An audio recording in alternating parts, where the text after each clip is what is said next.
pessoal, tudo bem? Como vão vocês? Gente, hoje a gente vai conversar a respeito de investigação de paternidade.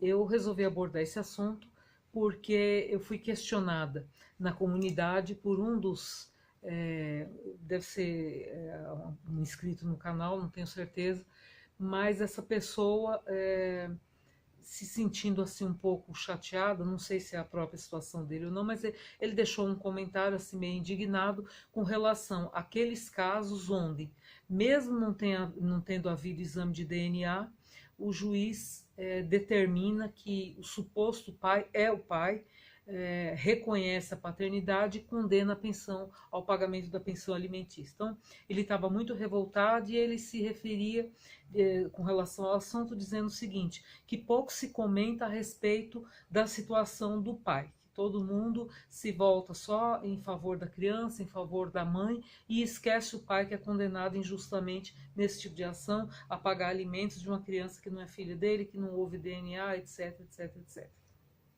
E eu disse para ele que eu ia gravar um vídeo falando a respeito desse assunto. Gente, vamos começar dizendo que é o seguinte, que é uma situação extremamente delicada, onde a gente precisa ter todo o respeito com relação à mãe, com relação ao pai e, sobretudo, com o resultado de toda essa situação que vem a ser a criança, filho ou não do suposto pai.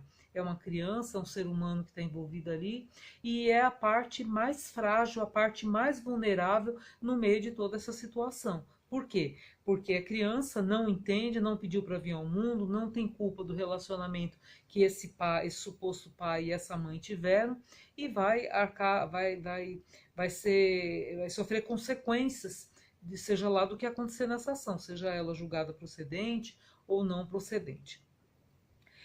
Eu vou ler para vocês o que trata a súmula. Eu não gosto de trazer número de lei, número de súmula aqui, porque não é o objetivo do canal e eu acho que confunde. Nem todo mundo tem formação jurídica para entender as coisas que a gente fala quando a gente traz fundamento legal. Mas nesse caso, pela explicação que eu vou dar, é importante que eu leia essa súmula, essa decisão reiterada do Superior Tribunal de Justiça, que diz o seguinte, súmula 301. Em ação investigatória, a recusa do suposto pai em se submeter ao exame de DNA induz presunção juris tanto de paternidade. O que isso quer dizer? Aí tem citação de lei, tudo, não vou entrar nesse mérito, porque eu acho que acaba confundindo e não é o objetivo. O objetivo é trazer para vocês a informação e, em trazendo essa informação, comentar a situação dessa pessoa que estava indignada, porque ele diz que ninguém nunca comenta esse tipo de assunto e ele se sente perdido, desprestigiado na situação presente. Gente, vamos lá. Se a súmula diz que a ausência, se o pai que não comparece, o suposto pai, para fazer o exame, que pode haver uma presunção de paternidade, vamos até falar um pouco dessa presunção. Se está dizendo que presume, não está dizendo que tem certeza, mas presume que pode ser o pai. Por quê? Porque não é só a ausência no dia do exame para coleta de sangue, para fazer o exame de DNA, que é suficiente para dizer que ele vai ser o pai. Por que não é suficiente? Porque quando a gente entra com a ação de investigação de paternidade, o advogado que vai peticionar para o juiz falando a respeito do assunto, ele vai discorrer toda a história daquele pai e daquela mãe. Como que os dois se encontraram, o que aconteceu entre eles, a situação que levou até o momento da mãe se apresentar como grávida, né? Então, essa situação que antecede a gestação, que antecede ao momento em que a mãe se apresenta na situação de grávida, ela é muito importante e ela é considerada no judiciário. Por quê? Porque demonstra que houve um relacionamento entre o pai e a mãe. Embora muitas vezes se fala, foi uma única vez e aconteceu, e a gente sabe que é suficiente uma única vez para que haja a possibilidade da mulher ficar grávida.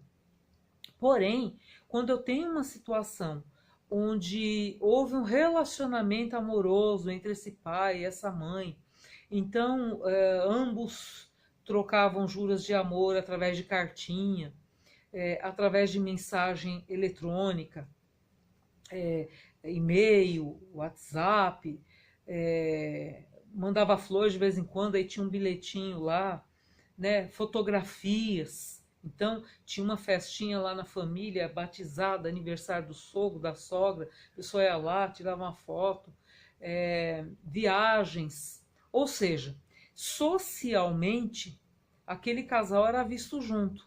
Então, tudo isso é considerado. Só isso é suficiente? Não. Porque às vezes a pessoa até tem um relacionamento, namora, e aquele suposto pai pode não ser o pai, mas são elementos de prova que podem levar o juiz a se convencer que, apesar de não ter o exame de DNA, o pai faltou lá no dia, né?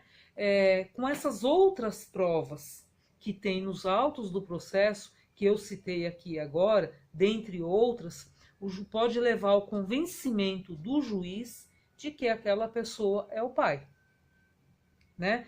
E aí, tudo na vida, vale a pena a gente explorar um pouquinho esse detalhe, que é assim, tudo na vida tem consequência. Então, eu estou sendo demandado judicialmente numa ação de investigação de paternidade, eu, homem. Estou sendo demandado numa ação de investigação de paternidade, fui intimado para a data da realização do exame, eu não apareço. Eu não vou dificultar, não vou aparecer. Ora, as pessoas precisam saber que tudo tem consequência. Se eu entendo que eu não sou o pai, eu vou lá, compareço, faço o exame. Muito embora eu não estou dizendo que é para ninguém ir ou deixar de ir. Eu estou apenas comentando aqui com vocês a situação, uma vez que eu tenho perfeita consciência de que tudo que a gente fala aqui tem um peso, porque as pessoas já nos seguem há algum tempo, né? A gente é muito responsável na mensagem que a gente traz aqui, então é importante a gente deixar isso bem claro.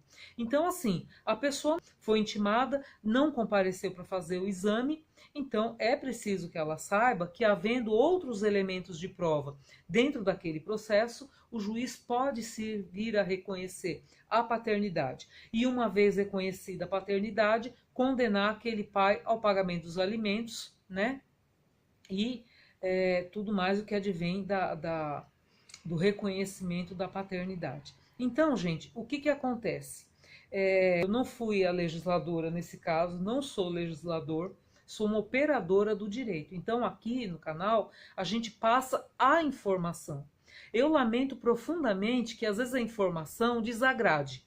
Mas a gente vê informação na televisão de tudo quanto é cunho, e a gente vê e muitas vê, ouve e não tem muito o que fazer, quanto mais a informação que eu trago aqui no canal.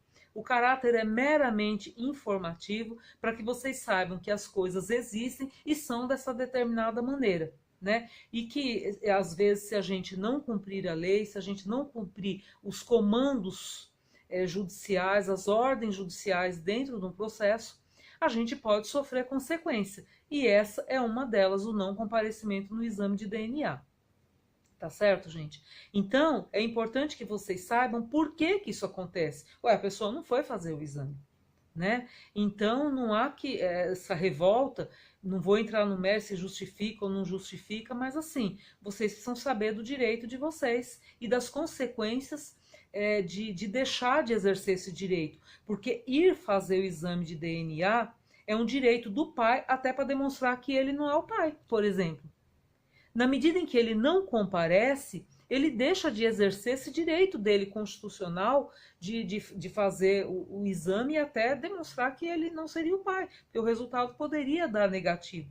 Vocês percebem como a coisa muda? Então, nesse tipo de situação, me desculpa, vou até pedir desculpa para vocês, o vídeo vai ficar um pouquinho longo, mas me parece que é importante. Nesse tipo de situação, tem uma ação de investigação em andamento de paternidade.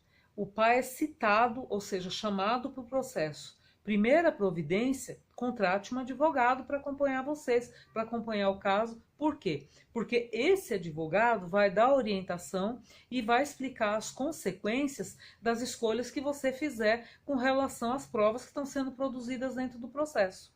Tá? Então, assim, aí no meio de toda essa situação, a criança não tem culpa e ela não pode ficar desamparada. Para isso foi ajuizada uma ação, né, E a prestação jurisdicional, ela tem que ser dada, né? O que é a prestação jurisdicional? É a resposta do judiciário àquele pedido que foi feito para ele. Né? Então não é do nada que o juiz vai julgar alguém, vai reconhecer ou não a paternidade. É porque foi submetido ao judiciário um pedido, né? E essa pessoa quer o bem da vida. Ela quer a resposta do judiciário. E essa resposta ela tem que aparecer, seja ela negativa, seja ela positiva, desde que todos os comandos judiciais sejam obedecidos. Tá bom, gente? Então, muito provavelmente, não vou conseguir deixar a pessoa que mandou a pergunta, que estava indignada, satisfeita, porque eu entendo, né? É complicado mesmo. Não estou dizendo aqui que não é complicado, mas eu estou dizendo que muitas vezes as pessoas têm possibilidades de escolhas, elas têm alternativas e elas preferem não ir adiante, elas preferem ficar como meros espectadores. Processo, gente, é uma coisa dinâmica. Ó, como dizia minha avó, cochilou, o cachimbo cai. Então, assim, tem que estar ali, tem que estar acompanhando o processo, tem que ter um advogado. Tem casos, às vezes, que as pessoas não chegam nem a constituir advogado. Existem casos, né? Para que você exerça os seus direitos dentro do processo judicial, sobretudo uma ação como essa, tem que constituir um advogado e ele vai dar toda a orientação a fim de evitar que culmine numa situação como essa, tá bom? Se vocês acharam interessante, deixa o joinha de vocês para ajudar o canal, compartilhem com seus amigos. Tem alguém passando por isso? Passa para frente o vídeo, sempre é útil para alguém. Obrigado por vocês terem me acompanhado, obrigado por vocês estarem aqui, prestigiarem os meus vídeos, o conteúdo que a gente apresenta aqui no canal. E eu encontro vocês no nosso próximo vídeo. Tchau, gente, fiquem com Deus!